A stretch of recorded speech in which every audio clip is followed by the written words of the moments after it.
The morning sun cast long shadows across the marble floors of Windsor Castle as Captain Marcus Sterling adjusted his Royal Guard uniform for what he believed would be another ordinary day. At 32, Marcus had served the royal family for 8 years, earning respect through his unwavering dedication and sharp instincts. His dark hair was perfectly groomed, his posture rigid with military precision, and his green eyes held the alertness of someone who took his duty seriously. Marcus had always admired Queen Camilla from a respectful distance. She carried herself with grace and dignity, handling royal duties with a warmth that endeared her to the public. To him, she represented everything noble about the monarchy. He had no reason to suspect that beneath her composed exterior lay secrets that would soon shatter his faith in everything he believed about honor and loyalty.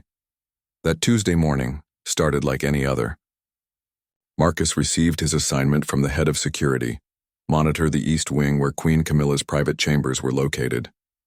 The Queen had requested minimal staff presence for the day, claiming she needed rest after a demanding week of public appearances. This was not unusual, as royals often required private time to recover from their exhausting schedules. As Marcus positioned himself at his usual post near the grand staircase, he noticed something peculiar. A man in a dark coat and fedora hat entered through the servants' entrance, moving with purpose but trying to remain inconspicuous. The stranger was tall and lean, with an expensive watch glinting on his wrist. What struck Marcus as odd was that this person bypassed the normal security checkpoints entirely, as if he knew exactly where to go. Marcus felt his training kick in. Every person entering the castle was supposed to be logged and escorted, regardless of their apparent status or familiarity with the building. This man had somehow slipped through, and Marcus knew he had to investigate. He began following at a careful distance, his hand instinctively moving closer to his radio. The mysterious visitor moved through the corridors with surprising knowledge of the castle's layout. He avoided the main hallways where other guards were stationed and took a route that led directly toward the Queen's private quarters. Marcus felt his heart rate increase as he realized the potential security breach he was witnessing. When the stranger approached the door to Queen Camilla's private sitting room, Marcus expected him to knock or announce himself. Instead, the man produced a key and let himself in quietly. This sent alarm bells ringing in Marcus's mind. How could a stranger have a key to the Queen's private chambers? Even high-ranking staff members required special authorization to enter those rooms. Marcus crept closer to the door, his mind racing with possibilities. Perhaps this was a maintenance worker with special clearance, though that seemed unlikely given the secretive manner of entry. Maybe it was a security test that he hadn't been informed about, though such tests were usually communicated to all guard personnel. The more he thought about it, the more concerned he became. Standing outside the ornate wooden door, Marcus strained to hear what was happening inside. The thick walls of the castle made it difficult, but he could detect muffled voices. One unmistakably belonging to Queen Camilla, and another that was definitely male. The tone seemed intimate rather than formal, which only deepened his confusion and concern. Marcus faced a dilemma that would define his career and possibly his life. His duty was clear: investigate any potential security threat to the royal family. However, Queen Camilla was inside, apparently safe and seemingly expecting this visitor. Bursting in could be a catastrophic mistake if this was some kind of legitimate meeting he wasn't aware of. On the other hand, failing to act could mean allowing harm to come to someone he had sworn to protect. The conversation inside continued, and Marcus caught fragments that made him increasingly uncomfortable. There were mentions of discretion, keeping secrets, and references to meetings that had to remain hidden from others. This didn't sound like any official royal business he was familiar with. His instincts told him something was wrong, but his training demanded caution and proper procedure. Marcus decided to retreat slightly and radio for guidance from his superior. However, as he reached for his communication device, he heard footsteps approaching from the other direction. Another guard was making rounds, and Marcus realized he would have to explain why he was standing so close to the Queen's private door, apparently eavesdropping, thinking quickly. Marcus pretended to be conducting a routine security check, examining the door frame and windows for any signs of tampering. The other guard nodded and continued on his way, but Marcus knew he was running out of time to make a decision. The voices inside grew slightly louder, and Marcus heard something that made his blood run cold. Queen Camilla was discussing plans to meet this mysterious man again, and she mentioned needing to be careful about timing to avoid detection by palace staff. The implications were staggering, and Marcus felt the weight of his discovery settling on his shoulders. As a royal guard, Marcus had signed agreements about discretion and confidentiality. He had seen and heard things in his years of service that required absolute silence. However, this situation felt different. If Queen Camilla was meeting secretly with an unknown man who had unauthorized access to the castle, it could represent a security threat, not just to her, but to the entire royal family. Marcus made his decision. He would have to trust his instincts and his training. Something was happening in that room that violated security protocols, and regardless of who was involved, his duty was to investigate. He took a deep breath, straightened his shoulders, and prepared to do what his oath demanded, even if it meant confronting the queen herself. The weight of the moment pressed down on him as he reached for the door handle. Whatever he discovered on the other side would change everything, not just for him, but potentially for the monarchy itself. Marcus had always believed in doing the right thing, even when it was difficult. Today, that belief would be tested in ways he never could have imagined. Marcus turned the handle slowly, his heart pounding so loudly he was certain everyone in the castle could hear it. The door opened with a soft creak, and what he saw inside would be burned into his memory forever. Queen Camilla was seated on an elegant blue velvet sofa, but she was not alone. Beside her sat a man Marcus had never seen before, their hands intertwined in an unmistakably intimate gesture.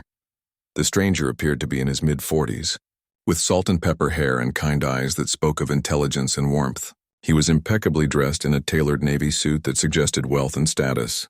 What struck Marcus most was the genuine affection visible between the two figures before him. This was not a business meeting or a formal royal appointment. This was something deeply personal and private. Queen Camilla looked up at the sound of the door opening, her face immediately draining of color. The expression of contentment and happiness that had graced her features just moments before was replaced by shock, fear, and something that looked almost like shame. The mysterious man quickly moved away from her, standing up with the composure of someone accustomed to handling difficult situations. For a moment that felt like an eternity. Nobody spoke. Marcus stood frozen in the doorway, his mind struggling to process what he was witnessing. This was Queen Camilla, wife of King Charles, a woman who represented the dignity and moral authority of the British monarchy. Yet here she was, clearly involved in what appeared to be a romantic relationship with a man who was definitely not her husband. Captain Sterling, Queen Camilla finally spoke, her voice barely above a whisper. The usual confidence and authority that characterized her public persona had vanished, replaced by the vulnerability of someone caught in a deeply compromising situation. This is not what you think. But Marcus knew exactly what he was looking at. His years of training and observation had taught him to read situations quickly and accurately. The body language, the intimacy of their positioning, the way they had been holding hands, the obvious shock and guilt on their faces, everything pointed to one conclusion that he desperately wished he could unsee. The stranger stepped forward with remarkable calm considering the circumstances. "Your Majesty," he said, addressing Queen Camilla with genuine concern. "Perhaps I should leave through the garden entrance. We can discuss this situation later when things have settled." Marcus noticed how the man addressed her, not with the formal protocols usually required in royal interactions, but with familiarity and tenderness. This suggested their relationship had been ongoing for some time, long enough for formalities to have given way to genuine intimacy. "No. Thomas?" Queen Camilla replied, using what Marcus assumed was the man's first name. "Captain Sterling is here now, and we must address this properly." She turned to face Marcus directly, and he could see tears beginning to form in her eyes. "Captain, please close the door and come in. We need to speak privately." Marcus hesitated. Everything in his training told him to immediately report this security breach to his superiors. However, the human element of the situation gave him pause. Before him stood a woman who, despite her royal status, was clearly terrified and vulnerable. Whatever was happening here, it was causing her genuine distress. He stepped inside and closed the door behind him, his mind racing with questions and implications. How long had this been going on? How had this man been able to access the castle so easily? Were there other people involved who were helping to facilitate these secret meetings? Most importantly, what was his duty in this unprecedented situation? Captain Sterling, Queen Camilla began again, her voice steadier now. I understand how this must look to you. I understand that you have duties and obligations that make this situation extremely difficult. But I need you to know that Thomas is not a threat to anyone's safety or security. Thomas stepped forward slightly. Captain, I know this is highly irregular, but I want you to know that I would never do anything to harm Her Majesty or compromise the security of the royal family. I care deeply about Camilla's well-being and safety. The use of her first name in front of a royal guard was startling. It confirmed what Marcus already suspected. This relationship had progressed far beyond casual acquaintance.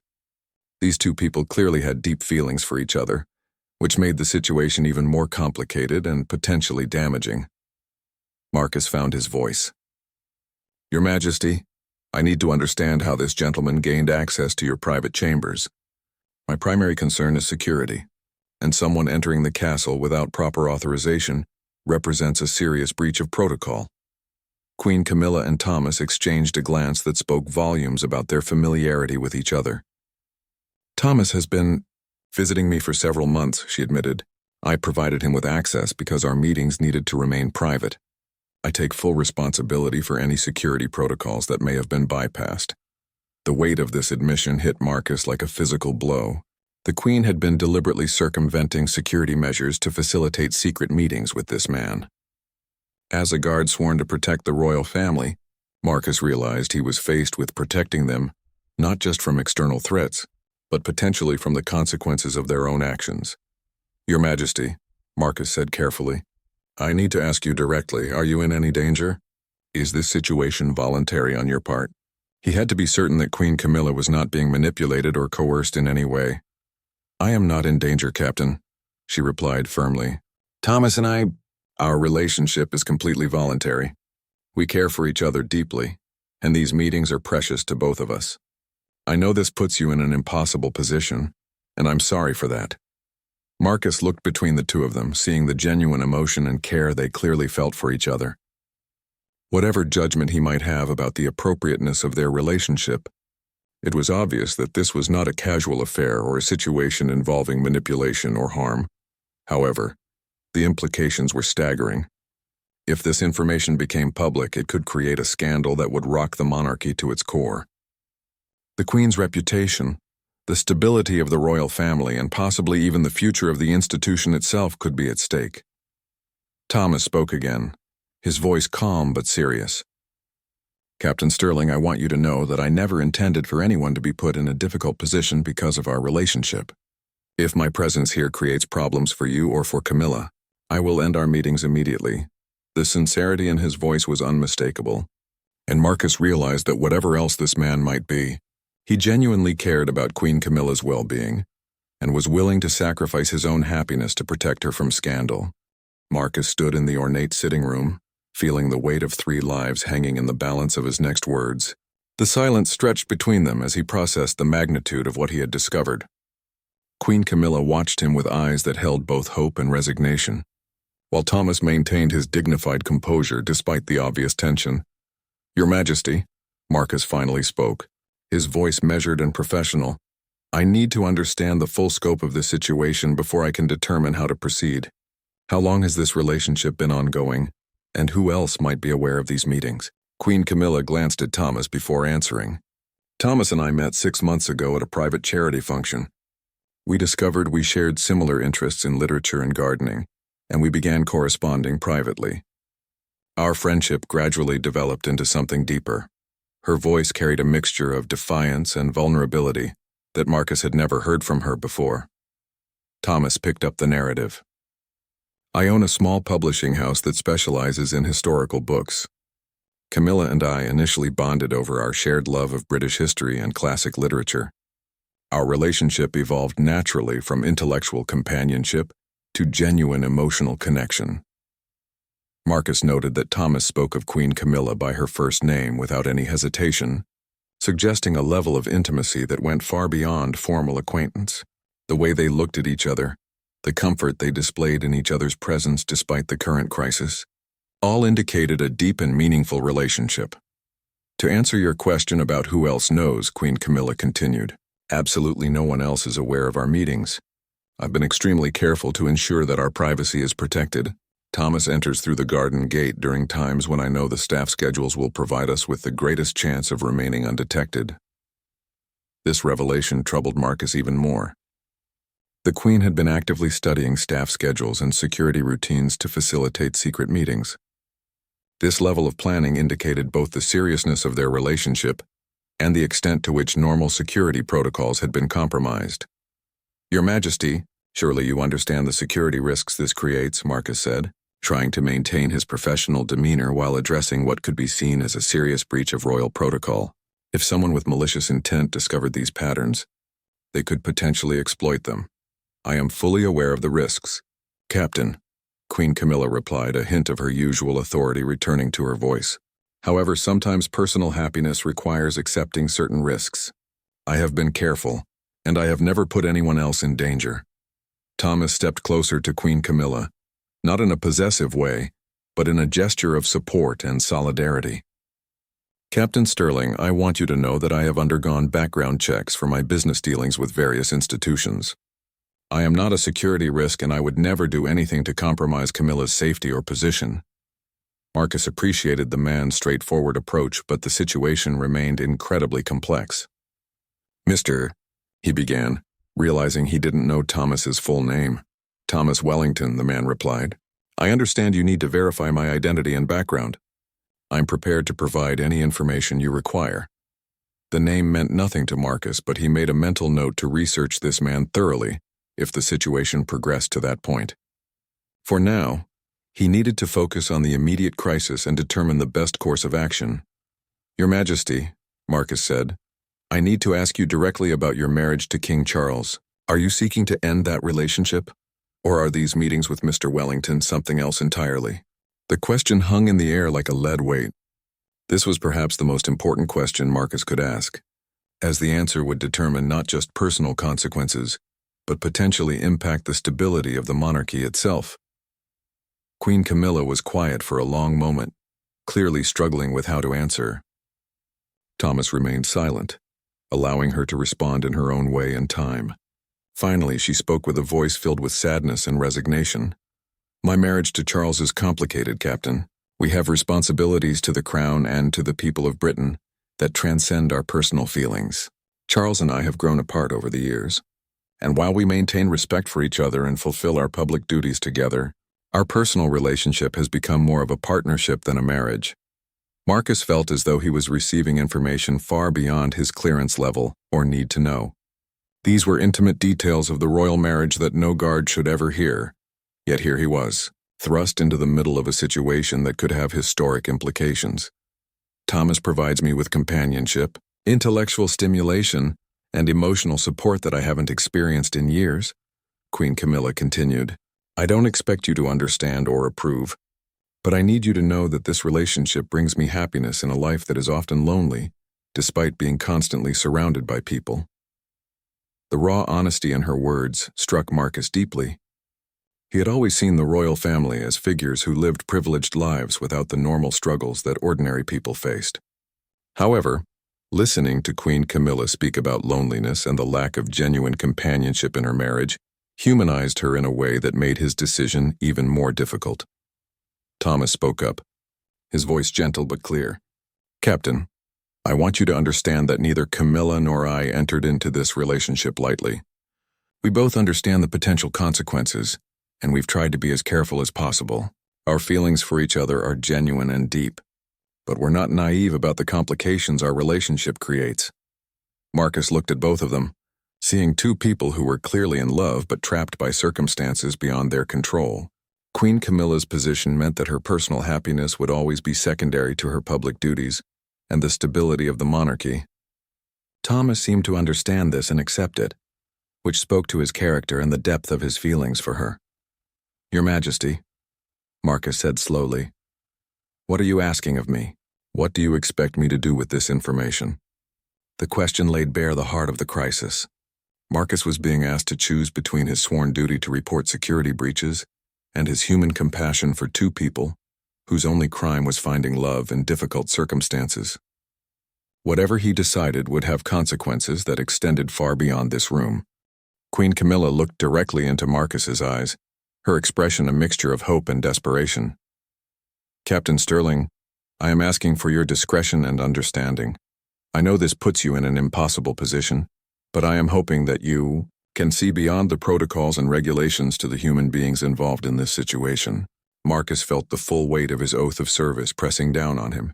He had sworn to protect the royal family. But from what exactly? From external threats, certainly, but also from scandal and situations that could damage the monarchy. However, he was also witnessing genuine love and happiness, something that seemed rare and precious in the often cold and formal world of royal duty. "Your Majesty," Marcus began carefully, "I need you to understand that my silence would make me complicit in ongoing security breaches. Every time Mr. Wellington enters this castle without proper authorization, he could potentially be followed or observed by others with less honorable intentions." Thomas nodded gravely. "Captain, you're absolutely right to be concerned about security. Perhaps we can find a way to formalize my access that would satisfy your security requirements while still protecting our privacy." This suggestion intrigued Marcus. If there was a way to ensure proper security protocols while still allowing their relationship to continue, it might provide a solution that satisfied his professional obligations while showing compassion for their personal situation. "What kind of formalization are you thinking of, Mr. Wellington?" Marcus asked. "I could apply for some kind of consultant position, perhaps related to historical research for the Royal Archives. My background in publishing and history would make such a position legitimate, and it would provide a reasonable explanation for my presence in the castle." Queen Camilla's eyes lit up at this suggestion. "That's actually quite brilliant, Thomas. The Royal Archives do need someone with your expertise, and it would provide perfect cover for our meetings." Marcus considered this proposal. It would address his security concerns by ensuring that Thomas went through proper background checks and authorization procedures. However, it would also make him a participant in creating an elaborate deception, which troubled his sense of honesty and duty. "Your Majesty," Marcus said, "while that solution might address security concerns, it would still involve creating a false narrative to conceal your relationship. I'm not comfortable being part of an ongoing deception." The room fell silent again as the three of them contemplated the ethical and practical challenges they faced. Marcus respected their desire for privacy and happiness, but he couldn't ignore his responsibilities or compromise his personal integrity. Queen Camilla stood up and walked to the window, looking out at the castle gardens where she and Thomas had apparently shared many private moments. "Captain Sterling, I understand your position, and I respect your integrity. Perhaps it's time for me to consider being more open about my situation." This statement shocked both Marcus and Thomas. The implications of Queen Camilla publicly acknowledging a relationship outside her marriage would be enormous, potentially triggering a constitutional crisis, and certainly creating a media firestorm. "Camilla, you can't be serious," Thomas said, moving to join her at the window. "The consequences would be devastating for you, for the royal family, and for the monarchy itself." "Perhaps it's time for the monarchy to modernize," Queen Camilla replied, though her voice lacked conviction. "People have the right to pursue happiness, even those born into or married into royal families." Marcus watched this exchange with growing concern. While he admired Queen Camilla's desire for honesty, he understood the broader implications better than she seemed to in this emotional moment. The stability of the British constitutional system depended partially on the perceived moral authority of the royal family. "Your Majesty," Marcus interjected, "I don't think making any hasty decisions about public disclosure is wise. There may be other solutions we haven't considered yet." Thomas turned from the window. "Captain Sterling, what if we were to end our relationship? If Camilla and I stopped seeing each other, would that resolve your concerns about security and protocol?" The pain in both their voices as Thomas made this suggestion was evident. Marcus could see that ending their relationship would cause genuine suffering for both of them, yet they were willing to consider it to protect him from having to make an impossible choice. "I don't want you to end your relationship because of me," Marcus said honestly. What you have together appears to be genuine and brings you both happiness. However, I need to find a way to fulfill my duties while respecting your privacy." Queen Camilla returned to her seat, looking exhausted by the emotional weight of the conversation. "Captain, what if we were to temporarily suspend our meetings while we work out a better arrangement?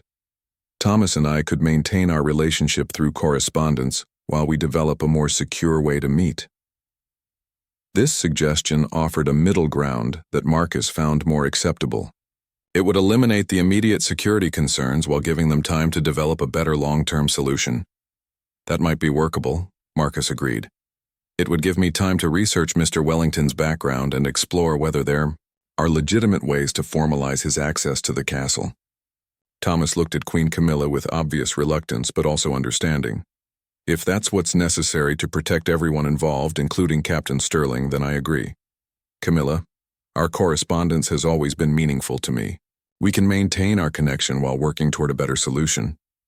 Marcus felt a sense of relief that they were finding a way forward that didn't require him to either betray his duties or destroy their happiness. However, he knew this was only a temporary solution, and more difficult decisions lay ahead. "Your Majesty," Marcus said, "I need your word that there will be no more unauthorized meetings until we can establish proper protocols. And Mr. Wellington, I'll need your complete cooperation with any background checks or security procedures that may be required."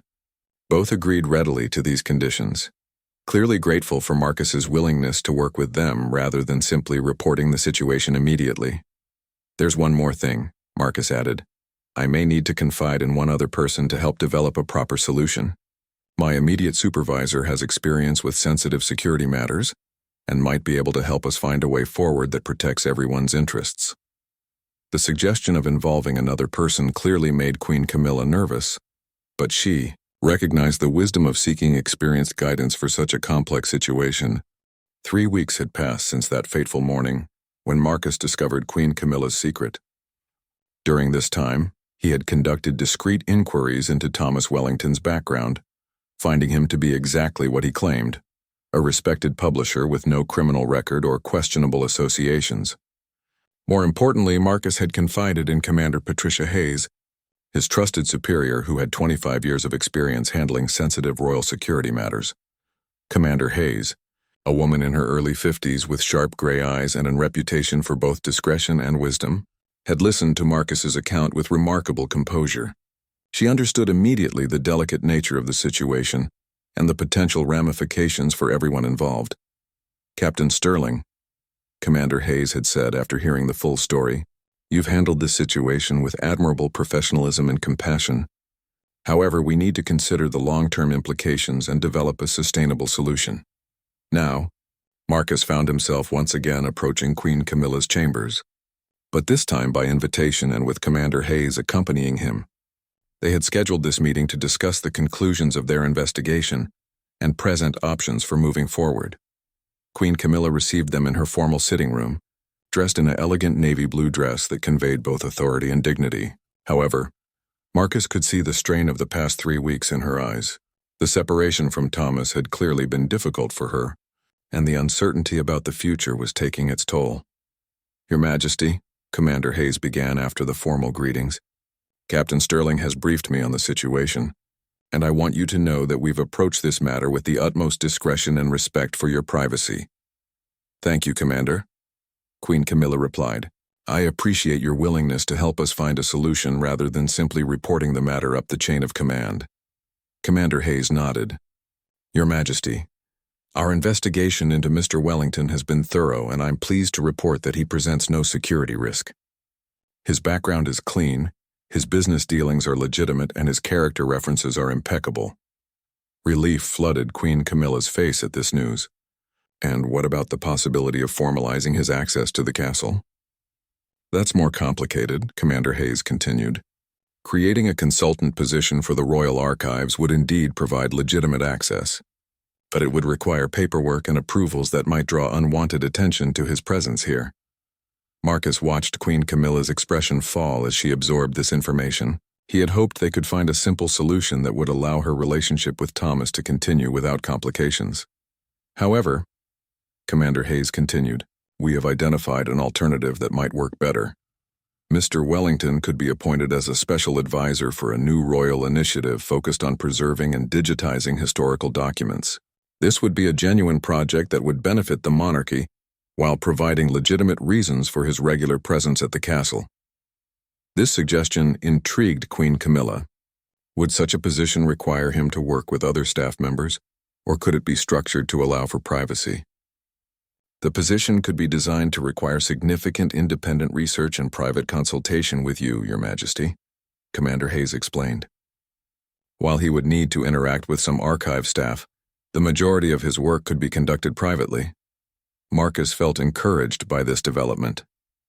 It seemed they had found a way to legitimize Thomas's presence, while maintaining the privacy that Queen Camilla valued so highly. There is one condition, Commander Hayes added, her tone becoming more serious. Mr. Wellington would need to undergo a complete security clearance process, which would include extensive background checks and possibly a security interview. Are you confident he would be comfortable with such scrutiny? Queen Camilla considered this carefully. I believe Thomas would be willing to undergo any necessary procedures. He understands the importance of security and has always been cooperative with any requirements we've discussed. Very well, Commander Hayes said. If you're agreeable, we can begin the process of creating this position and initiating Mr. Wellington's security clearance. However, I must stress that until these formalities are complete, the current arrangement of no direct meetings must continue. The pain in Queen Camilla's eyes was evident, but she nodded her understanding. How long might this process take? Typically, security clearances for sensitive positions take 6 to 8 weeks, Commander Hayes replied. However, given the unique circumstances, we might be able to expedite the process to 4 weeks if everything proceeds smoothly. Marcus could see that Queen Camilla was struggling with the timeline, but she maintained her composure. And during this time, Thomas and I can continue our correspondence? Yes, Your Majesty, Commander Hayes confirmed. We see no security issues with written correspondence, provided it goes through normal postal channels rather than any kind of secretive delivery system. After Commander Hayes left, Marcus remained behind at Queen Camilla's request. She wanted to discuss some of the personal aspects of the situation that she hadn't felt comfortable addressing in front of his superior. Captain Sterling, she began, I want you to know how grateful I am for your discretion and understanding. This situation could have been handled very differently, and I appreciate that you chose compassion over rigid protocol. Marcus felt touched by her gratitude, but he also wanted to address some concerns he had about the broader implications of their solution. Your Majesty, I hope you understand that while we've found a way to legitimize Mr. Wellington's presence, the fundamental challenges of your relationship haven't changed. Queen Camilla sighed deeply. You're referring to my marriage to Charles, aren't you? I'm concerned about the long-term sustainability of maintaining a relationship that must be kept secret, Marcus explained. Even with legitimate access to the castle, you'll still need to be careful about how you interact with Mr. Wellington in public. I understand the limitations, Queen Camilla replied. Thomas and I have discussed this extensively. We're both willing to accept the constraints that come with maintaining privacy about our relationship. Marcus admired their commitment to each other, but he worried about the emotional toll that such secrecy would take over time. Your Majesty, have you considered discussing your situation with King Charles? Perhaps there could be some kind of understanding between you that would reduce the need for such elaborate secrecy. The suggestion clearly made Queen Camilla uncomfortable. Charles and I have a complex relationship, Captain. While we respect each other, discussing personal matters has become difficult over the years. Marcus understood that he was venturing into territory far beyond his expertise or authority, but his concern for Queen Camilla's well-being compelled him to continue. Sometimes honest conversation, even difficult ones, can lead to better solutions than elaborate secrecy. Queen Camilla was quiet for a long moment, clearly considering his words. You may be right, Captain. Perhaps it is time for Charles and I to have a more honest discussion about where our marriage stands and what we both need to be happy. 2 months later, Marcus stood in the same corridor where this entire situation had begun, but everything had changed. Thomas Wellington now held an official position as Special Historical Advisor to the Royal Archives, and his security clearance had been approved without complications. More importantly, Queen Camilla had finally found the courage to have the difficult conversation with King Charles that Marcus had suggested. The conversation between the royal couple had taken place in the privacy of their personal quarters, away from staff and protocol officers. According to what Queen Camilla had shared with Marcus in a subsequent private meeting, it had been one of the most honest discussions they had shared in years. King Charles, it turned out, had not been entirely surprised by his wife's revelation. He had noticed her increased happiness in recent months and had suspected that someone special was responsible for the positive change in her demeanor. More surprising to Queen Camilla was Charles's admission that he, too, had been struggling with the personal aspects of their marriage while maintaining their public partnership. Charles was remarkably understanding, Queen Camilla had told Marcus. He said that our primary obligation is to serve the crown and the people. But that didn't mean we couldn't find personal happiness as long as we handled it with discretion and dignity. This conversation had led to a private agreement between the king and queen that would have seemed impossible just months earlier. They would continue their public roles as a united royal couple, fulfilling their duties to the monarchy and the British people. However, they had also acknowledged that their personal relationship had evolved into a deep friendship and partnership rather than a romantic marriage. King Charles had agreed that Queen Camilla could continue her relationship with Thomas, provided it remained private and never interfered with her royal duties. In return, Queen Camilla had assured her husband that she would always prioritize her responsibilities to the crown and would never do anything to embarrass or compromise the monarchy. Marcus found this arrangement both admirable and somewhat sad. It spoke to the unique pressures and sacrifices that came with royal life, where personal happiness had to be carefully balanced against public duty. However, he also recognized that Queen Camilla and King Charles had found a mature and dignified way to navigate their complex situation. The official appointment of Thomas as historical advisor had provided the perfect cover for his regular presence at the castle.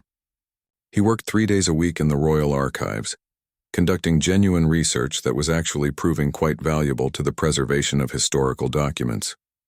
On these days, he and Queen Camilla could meet naturally as part of his official duties, though they had to be careful to maintain appropriate professional behavior when others were present.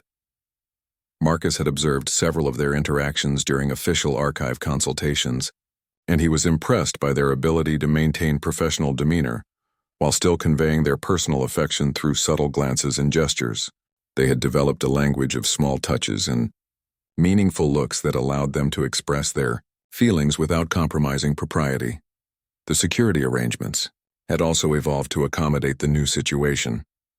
Thomas now entered through main entrances using his official credentials, and his movements within the castle were logged like any other staff member.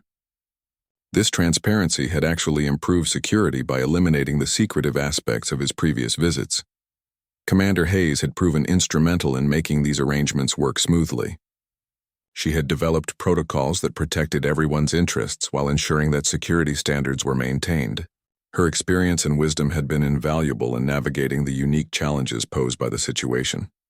Captain Sterling, Commander Hayes had told Marcus recently, "This situation has taught me that sometimes the best security comes from bringing unusual situations into the light, rather than leaving them in the shadows. Mr. Wellington's authorized presence is actually safer than his previous unauthorized visits." Marcus had also developed a respectful working relationship with Thomas Wellington. The man had proven to be professional, discreet, and genuinely committed to both his official duties and to protecting Queen Camilla's reputation. During their interactions, Marcus had come to understand why Queen Camilla was drawn to him. Thomas possessed intelligence, kindness, and a genuine appreciation for her as a person, rather than just as a royal figure. "Captain," Thomas had said to Marcus during one of their conversations, "I want you to know that I never take for granted the trust you've shown in helping us find a solution to this situation. I understand the risks you took in choosing discretion over immediate reporting, and I'm committed to proving that your faith in us was justified." The relationship between Queen Camilla and Thomas had also deepened during this period. The stress of potential discovery had been replaced by the security of knowing their relationship was protected, and they had been able to focus on developing their emotional connection rather than constantly worrying about secrecy. Marcus had noticed positive changes in Queen Camilla's demeanor during public appearances. She seemed more confident, more genuinely happy, and more engaged with her royal duties. The personal fulfillment she found in her relationship with Thomas appeared to enhance rather than detract from her effectiveness as a royal figure. However, Marcus remained aware that their arrangement, while successful so far, depended on continued discretion and careful management. The British press and public were always interested in royal personal lives, and any hint of scandal could still create significant problems. During a recent security briefing, Commander Hayes had addressed this concern directly. "We've created a stable situation that serves everyone's interests," she had told Marcus. "However, we must remain vigilant about maintaining appropriate boundaries and ensuring that personal relationships never compromise professional responsibilities." Marcus had also reflected on how this experience had changed his own understanding of duty and compassion. His initial instinct had been to report the security breach immediately, but taking time to understand the human elements of the situation had led to a much better outcome for everyone involved. The situation had taught him that sometimes true protection of the royal family meant protecting them from scandal and unhappiness, not just from physical threats. Queen Camilla was safer and more secure now that her relationship was conducted through proper channels rather than secretive meetings. As Marcus concluded his shift that evening, he felt satisfied that they had found a solution that honored both his oath of service and his recognition of the basic human need for love and companionship. The situation remained complex, but it was now manageable and sustainable. 1 year later, Marcus Stirling stood in the same spot where he had first noticed the mysterious stranger entering the castle. But now he watched Thomas Wellington walk through the main entrance with confidence and purpose. Thomas nodded respectfully to the guards on duty, signed the visitor's log, and proceeded to the archives with the familiarity of someone who belonged there.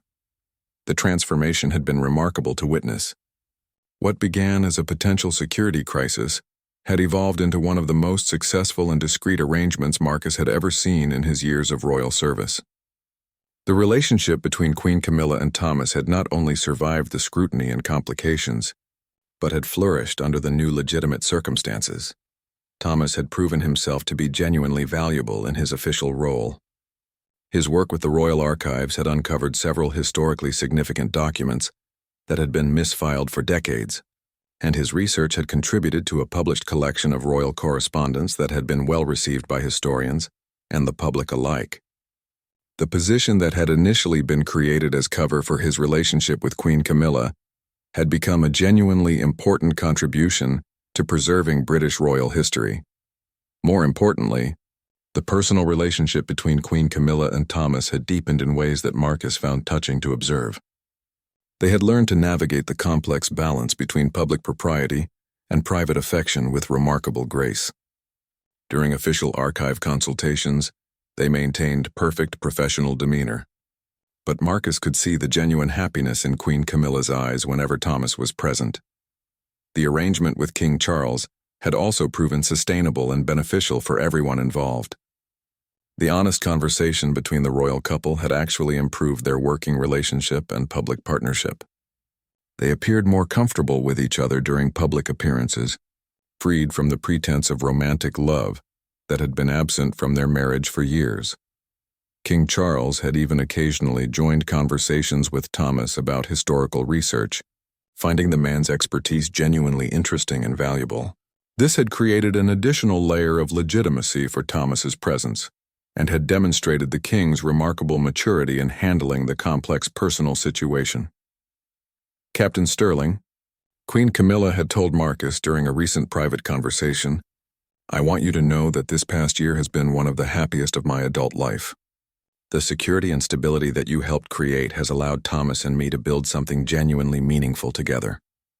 Marcus had been moved by her gratitude, but he was also proud of how all parties had handled the ongoing situation with dignity and discretion. The arrangement required constant attention to detail and careful management, but it had proven that unconventional solutions could work when all parties were committed to making them succeed. The security protocols that had been developed around Thomas's presence had actually enhanced overall castle security in some ways. The process of legitimizing his access had led to a comprehensive review of all consultant and advisor positions, resulting in improved background check procedures and better tracking of temporary personnel. Commander Hayes had used this situation as a case study for training other security personnel about the importance of balancing protocol with practical problem solving.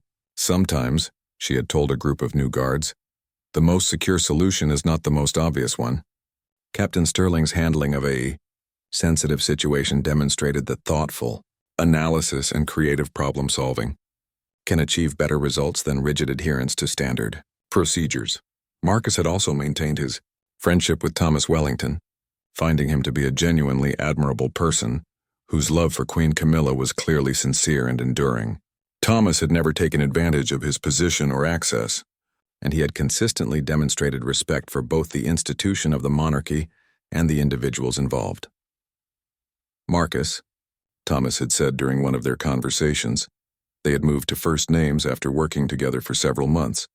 I hope you know that Camilla and I will never forget what you did for us. You could have destroyed our relationship and created a terrible scandal. But instead you found a way to protect everyone involved while allowing love to flourish. The relationship had also had positive effects on Queen Camilla's public role. She approached her royal duties with renewed energy and enthusiasm, and her public appearances had a warmth and authenticity that resonated with the British people. The personal happiness she had found in her relationship with Thomas enhanced rather than detracted from her effectiveness as a royal figure. Marcus had observed Queen Camilla at numerous public events over the past year, and he could see the difference that personal fulfillment had made in her demeanor and performance. She was more engaged with the people she met, more genuinely interested in the causes she supported, and more effective in her role as a representative of the monarchy. The press had occasionally speculated about Queen Camilla's improved appearance and demeanor, but the legitimate explanation of increased involvement in historical preservation work had satisfied their curiosity. Thomas's official role provided perfect cover for any observations of their interactions, and the genuine nature of his work gave substance to their public explanation. As Marcus reflected on the past year, he realized that this experience had fundamentally changed his understanding of what it meant to protect and serve the royal family. True protection sometimes meant protecting them from the consequences of rigid adherence to protocol, and sometimes it meant finding creative solutions that served everyone's best interests. The situation had also reinforced his belief in the importance of treating everyone, regardless of their status or position, with dignity and compassion. Queen Camilla's royal title didn't diminish her fundamental human need for love and companionship, and recognizing that humanity had led to a much better outcome than treating her simply as a security problem to be managed. The arrangement they had created was not perfect, and it required ongoing attention and careful management. However, it represented a mature and dignified solution to a complex human situation, and it had allowed genuine love to flourish within the constraints of royal duty and public responsibility. As Marcus concluded his shift that evening, watching Thomas leave the castle after another day of productive work in the archives, he felt proud of the role he had played in creating a situation where duty and compassion could coexist. Sometimes the most important security was protecting people's right to happiness, and sometimes the greatest service was finding ways to make the impossible possible. The guard who had once stood frozen in a doorway, uncertain whether to report what he had discovered, had learned that wisdom often lay in the space between strict protocol and human understanding. Queen Camilla and Thomas's love story had become not just a personal triumph, but a testament to the power of discretion, creativity, and the belief that everyone deserved the chance to find happiness, even within the most complex and constrained circumstances.